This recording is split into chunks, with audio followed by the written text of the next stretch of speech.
굿모닝 베들가족 여러분, 금과 같은 하루 금요일입니다. 시간이 금이라면 지금은 다시 돌아오지 않는 하나님의 선물입니다. 참 잘 오셨습니다. 그러고 보니 한국에서는 설 연휴가 한창이겠네요. 오늘 특별히 소개해드리고 싶은 분들이 계신데요. 바로 은퇴 목사님들과 사모님들이십니다. 육신의 부모님이 있듯이 한평생 교회를 위하여 충성하시고 헌신하신 어버이와 같은 우리 은퇴 목사님들이 저희 교회에도 참 많이 계십니다. 정말 우리 교회에 큰 기둥과 같이 늘 기도하시면서 교회 사역을 위해서 힘써 주시는데, 오늘 조찬 사역팀에서 과일 바구니를 배달해 드린다고 합니다. 난 칸택 시대에 존경하는 목사님들 가정에 작게나마 격려가 되셨으면 좋겠습니다. 오늘 함께 부를 찬송은 330장 고통의 멍에 벗으려고입니다.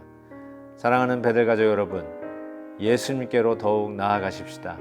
이것은 희망 고문이 아니라 오늘도 우리에게 능력이 되기 때문입니다. 이 시간 기도하는 마음으로 3절을 찬송하겠습니다.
아멘. 오늘 묵상할 말씀은 누가복음 13장 10절에서 21절 말씀입니다. 예수께서 안식일에 한 회당에서 가르치실 때 18해 동안이나 귀신 들려 앓으며 꼬부라져 조금 더 펴지 못하는 한 여자가 있더라. 예수께서 보시고 불러 이르시되, 여자여, 네가 네 병에서 놓였다 하시고 안수하시니 여자가 곧 펴고 하나님께 영광을 돌리는지라. 회당장이 예수께서 안식일에 병 고치는 것을 분내어 무리에게 이르되, 일할 날이 엿새나 있으니 그 동안에 와서 고침을 받을 것이요 안식일에는 하지 말 것이니라 하거늘, 주께서 대답하여 이르시되, 외식하는 자들아, 너희가 각각 안식일에 자기의 소나 나귀를 외양간에서 풀어내어 이끌고 나가서 물을 먹이지 아니하느냐? 그러면 18해 동안 사탄에게 매인 바 된 이 아브라함의 딸을 안식일에 이 매임에서 푸는 것이 합당하지 아니하냐? 예수께서 이 말씀을 하시며 모든 반대하는 자들은 부끄러워하고 온 무리는 그가 하시는 모든 영광스러운 일을 기뻐하니라. 그러므로 예수께서 이르시되, 하나님의 나라가 무엇과 같을까? 내가 무엇으로 비교할까?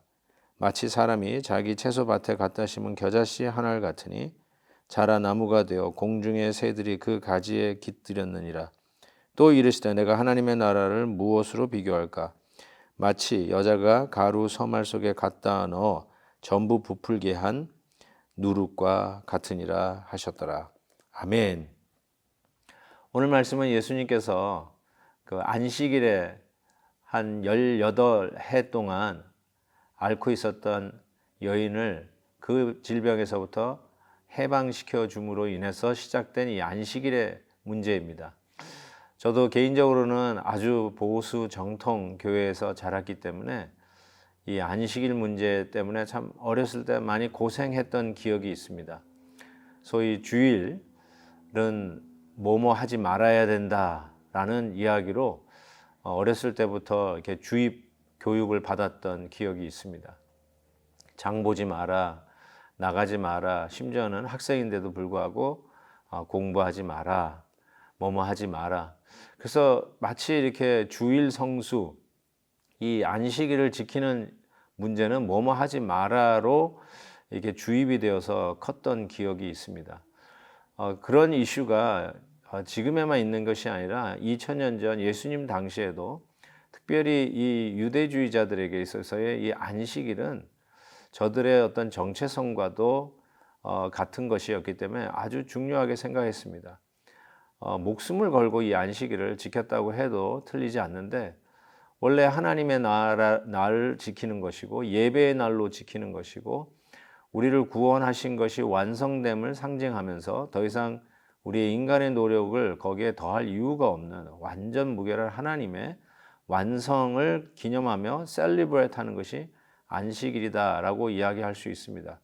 그런 의미에서 더 중요하고 더 기뻐하고 우리가 진정한 쉼을 통해서 하나님의 나라를 위하여 일할 수 있는 능력을 공급받는 그런 귀한 날로 즐기고 셀리브레이트 해야 될 그 날에 뭐뭐 하지 말아야 된다, 뭐뭐 하지 말아야 된다 하는 규율을 삼아서 정죄하는 이런 분위기 속에서 심지어는 18년 동안이나 귀신에 의해서 정말 고생하던 이 여인을 우리 주님이 고쳐주신 것 가지고 안식일에 하지 말아야 할 일을 했다고 비난하는 이 일에 예수님께서 하시는 말이 아니 너희들도 안식일에는 자기의 가축도 풀어서 물을 먹이는데 하물며 18년 동안이나 사탄의 메인받은 이 아브라함의 딸을 하나님의 능력 가운데서 놓여서 자유롭게 하는 것이 마땅하지 않느냐라고 하는 말씀을 하십니다. 그러니까 안식일을 지키는 것이 문제가 아니라 안식일을 어떠한 모습으로 왜 지키느냐가 훨씬 더 중요하다는 것을 가르쳐 줍니다. 정말 우리가 이런 말 가끔 하잖아요. 어떤 규율이 엄할 때 그 규율 때문에 애들을 잡는다. 너무 엄해가지고 그 집안에는 애들이 그 법 때문에 그 규율 때문에 애들이 숨을 못 쉬어. 규율이 왜 있는데요? 왜 우리 집에는 우리 가훈은 왜 있는데요?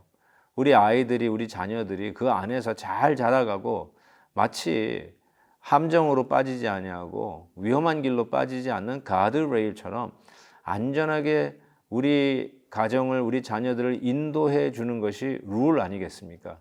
근데 그 룰로 오히려 아이를 잡는 것이요. 그 룰 때문에 오히려 우리가 숨을 못 쉬는 완전히 깝깝한 갇혀있는 생활을 하게 되는데 실은 안식일은 그런 날이 아니거든요. 축제의 날이고 하나님의 은혜를 누리는 날이라는 거죠. 그래서 뭐뭐 못하는 날이 아니라 오히려 주 안에서 자유하고 주님을 더욱더 자유롭게 예배하고 우리의 일생생활의 어떤 그 루틴에서부터 자유하게 벗어나서 하나님을 마음껏 예배하는 날, 그렇게 우리가 지키고 사람을 살리고 돕고 하나님의 거룩한 일들을 돌보는 일에 우리가 더 긍정적으로 이 안식일을 지켜 나가야지 뭐뭐 하지 마라, 뭐뭐 하지 마라, 이것은 아니다라고 이 안식일에 대한 정신을 분명히 바로잡고 계십니다.